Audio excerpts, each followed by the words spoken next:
Yes, as JP mentioned, I'm a Safety and Regulatory Affairs Specialist here at Intelex, and I get to spend a lot of time here talking with safety managers and doing research on safety regulations and health and safety best practices. And there are some I'd just like to try and relay to you today. And we're talking about the dynamics of near misses and at-risks and their relationship with the far more serious safety issues that occur on the job. Now, I want to just take a look. We're probably all very familiar with the safety pyramid. So, among other things, I want to take a look at the classic safety pyramid, which I've come to call really the reactive safety pyramid, because it's kind of ancient history. And, broadly as well, I want to talk about the whole premise behind the 21st century safety pyramid. The modern or proactive pyramid, if you will, and its expanding role in contemporary safety management, as you might be seeing. Later on, we'll get into more in-depth discussion of why it ought to be considered by organizations and all the benefits, financial and otherwise, that flow from its adoption. But first, I want to look very broadly about why we're having this conversation in the first place by looking at some of the numbers and the facts behind the state of health and safety in the U.S. I'll clarify. I mean, these precepts and concepts apply to anyone around the world in safety and safety management, but I'm going to be talking U.S. numbers for the most part, and we've probably seen this statistic. I think for last year it was closer to 4,500, but more than 4,000 workers die on the job every day, and that's more than, every year, I'll clarify, but that's more than 13 a day. When we look at occupational injury and illness as an aggregate, we're looking at more than 150 deaths a day. So really cumulatively, we have about 35,000 people dying every year as a result of work-related injury and illness. And just, on a more personal level, some of us have we all work, presumably. Some of us have office jobs. Some of us have very frontline mechanical, industrial, construction jobs. So in any case, there's always a chance that we say goodbye to our spouses and our sons and our daughters to go to work in the morning, only to get to work and, leave it all behind, like to leave them behind. Imagine that. So I hate to say it, but this is why we're having this conversation, because this stuff is just so important. OSHA's been fairly successful at dropping these numbers over the 40 years of its existence, but it's really plateaued over the last few years. But I really believe that there's more that we can do. So I'll just want to clarify so we're all on the same page, and I don't know, maybe you can feel free to add to the conversation if you have any insights. But a near miss is basically, as we know, any unsafe condition or event. It could have been reported, but it probably wasn't reported.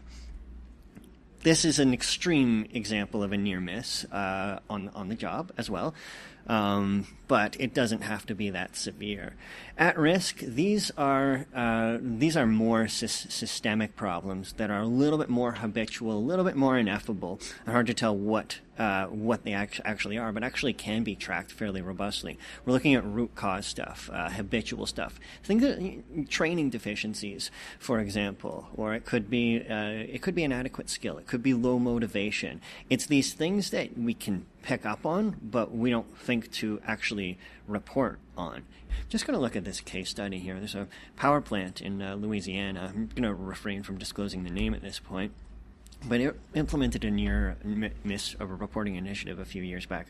So about 1.5 years into the project, they had a cumulative 3.1 million hours of work with no lost time injuries, an OSHA recordable rate of 0.68, that improved, and they got VPP status, so voluntary protection program mandated through OSHA. So at the beginning, they were essentially only recording 1 to 2 near misses a month. That's why I brought up the 50 question earlier, because the study in aggregate studies actually netted that 50 was an ideal. That's about 0.005 per employee. 3 months later, they managed to ratchet that up to 40, so 0.2 per employee, and by the end of the program, they had 230 near misses a week, 0.6 per employee. That was 100 times more than it was at the start of the program.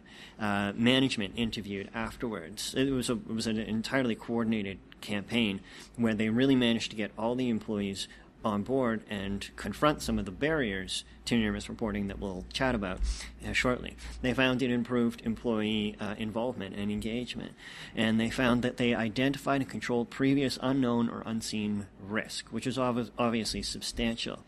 You might have heard of another study. ConocoPhillips Marine undertook a very large study that demonstrated a huge difference in the ratio of serious accidents and near-miss ratio. They found that for every single fatality, there were 300,000 at-risk behaviors, and they defined these as activities that weren't consistent with safety programs. They found training issues, components on machinery. Some of the behavioral issues were included, things we talk about intangibles, but this is very clear, like bypassing safety components on a machinery. We don't categorize that as a near miss so much, but it's obviously something we want to get documented into the system. Or eliminating a safety step in the production process is obviously something we want to make sure is not being done on the front levels of our business.